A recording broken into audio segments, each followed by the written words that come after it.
You know, the phrase, I will, can be taken a couple different ways. If my wife calls me and she says, hey, I need you to pick up some milk on the way home, and I say, I will, then that both communicates a commitment or a resolve to do that, but it also says that it's in my future. You know, picking up milk will be in my future. Those of you with teenagers, or if you've had teenagers and you say, hey, I want you to put away your laundry, you know, the laundry that I cleaned and folded for you. And they say this, if they say, I will, does that communicate a resolve, a commitment, or does that communicate more of like, hey, I plan to do that in the future? You probably know that probably means I plan to procrastinate. I plan to put that in my future. And I even talked to my own teenagers about that. I set up that whole scenario, and they said, yeah, if that was the response, I would interpret that as like, yeah, I plan to get to that later. But the phrase, I will, is not just a commitment to do something in the future, but it does communicate a resolve. And in Psalm chapter 9, David uses these commitments, and he commits to 4 things. He resolves to do 4 things: to give thanks, to recount, to be glad, and to sing. And I just want to read those verses for you. Psalm 9, 1 and 2 says this: I will give thanks to the Lord with my whole heart. I will recount all your wonderful deeds. I will be glad and exult in you, and I will sing praise to your name, O Most High. I want us to look at these 4 statements as resolutions, commitments, current commitments, not just promises of future action.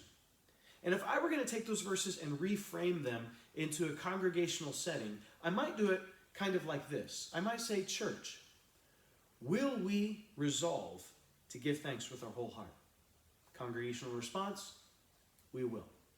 Church, will we recount all the wonderful deeds of the Lord? Congregational response, we will. Church, will we be glad and exult in the Lord? We will. Church, will we sing his praise and give thanks to his name? We will. You see, these are resolutions we make. These are not just promises of something we aim to do in the future.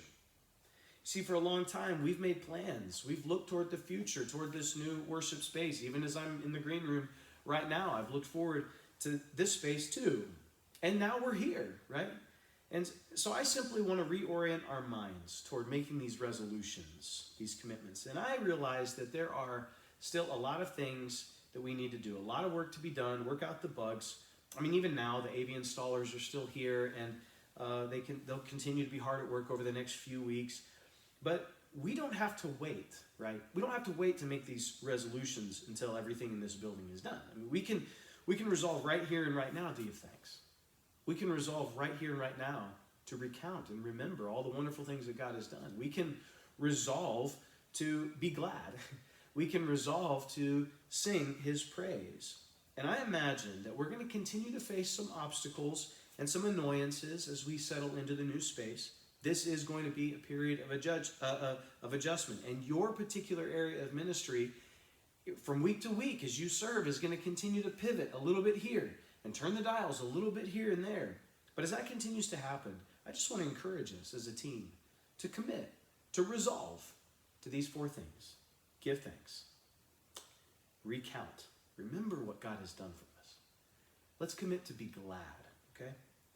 And let's commit to sing. Maybe you just need to take a few minutes right now, just at the end of this video, to stop, to think about how you can make those resolutions right now. Not just something that you're going to do in the future, but you make those commitments right here and right now. Just a thought for you this week.